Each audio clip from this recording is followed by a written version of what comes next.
പക്ഷേ നീ ജീവിച്ചിരിപ്പുണ്ടെന്ന് അറിഞ്ഞപ്പോ മുതല് എനിക്കുറപ്പായി നമ്മുടെ അരവിന്ദനെ നമുക്ക് തിരിച്ചുകൊണ്ടുവരാൻ പറ്റും.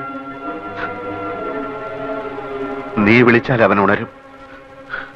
വിളിക്കു ചന്തു, നമ്മുടെ ലോകത്തേക്ക് നമ്മുടെ അരവിന്ദനെ വിളിക്കു ചന്തു.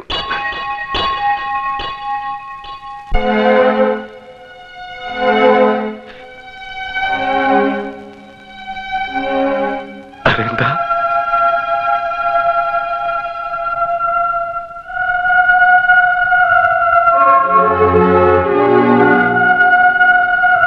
അരവിന്ദ, ഇത് ഞാനാടാ, ചന്തു.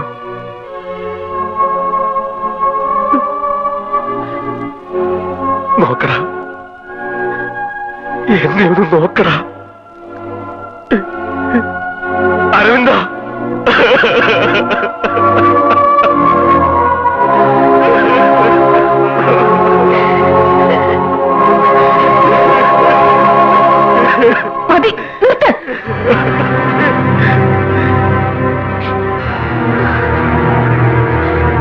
എന്തിനിപ്പോ ഒന്ന് കിടന്ന് കരയുന്നത്?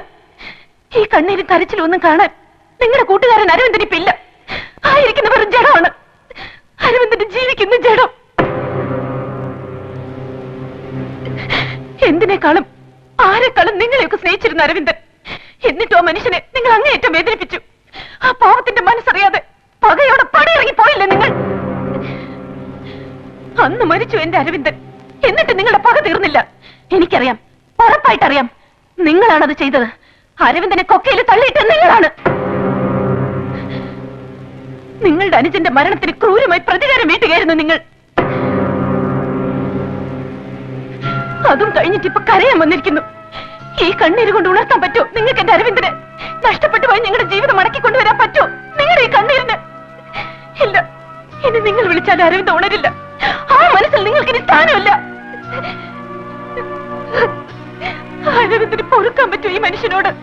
അത്രയ്ക്ക് പാപിയാണ് ഇയാൾ, നീചനാണ് ഇയാൾ, കണ്ണിച്ചോരയില്ലാത്ത കാരനാണ് ഇയാൾ.